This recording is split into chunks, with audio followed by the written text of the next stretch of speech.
Bonjour à tous, alors aujourd'hui je vais vous faire quelques petits calculs de limites avec les croissances comparées de x puissance n, n antinaturel et exponentielle x, lorsque x va vers plus l'infini. Alors les deux petits rappels à savoir, c'est qu'en fait, malgré qu'il y ait une forme indéterminée, lorsqu'on cherche les limites de ce quotient lorsque x tend vers plus l'infini, en effet en haut ça va vers plus l'infini, et en bas également, n étant entier naturel.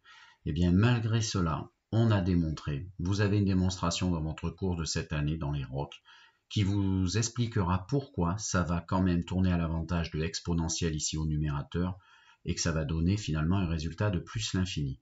Vous avez une version équivalente ici, la numéro 2, où là c'est en fait la version où on a inversé la quantité précédente et du coup exponentielle étant en bas, le résultat global de cette fi infini sur infini est maintenant connu et applicable.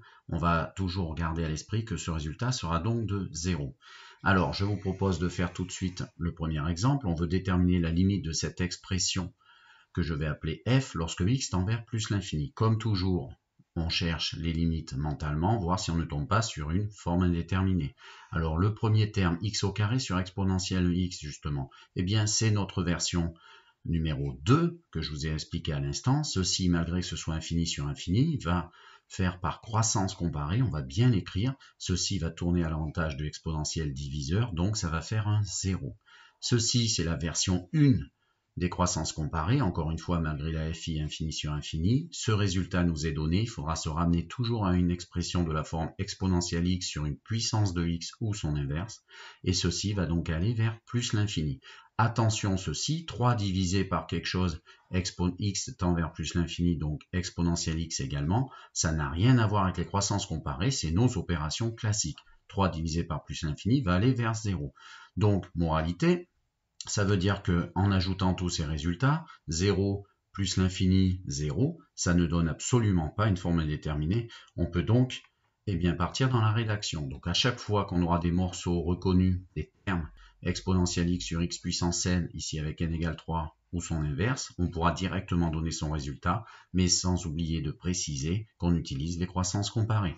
Donc voici ce que je vous ai dit à l'oral rédigé, ceci, ce n'est qu'une histoire de quotient.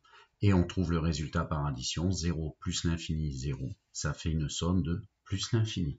Deuxième exemple que je vous propose, donc, exemple numéro 2, déterminer la limite quand x tend vers plus l'infini de cette expression notée g. Bon, alors, comme d'habitude, de tête, ceci va vers plus l'infini, ceci va vers plus l'infini, par multiplication, le tout premier terme va aller vers plus l'infini.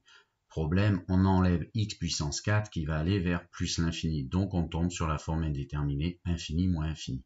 La technique que l'on va utiliser, c'est toujours la même, eh bien on va se ramener, on précise d'abord que l'on a bien une forme indéterminée, et ce que je vous affiche à l'instant, que va-t-on faire? On va transformer l'expression g avec la technique du terme prépondérant. Gardez à l'esprit qu'entre une puissance de x et exponentielle x, le prépondérant c'est exponentielle x, donc vous le mettez devant.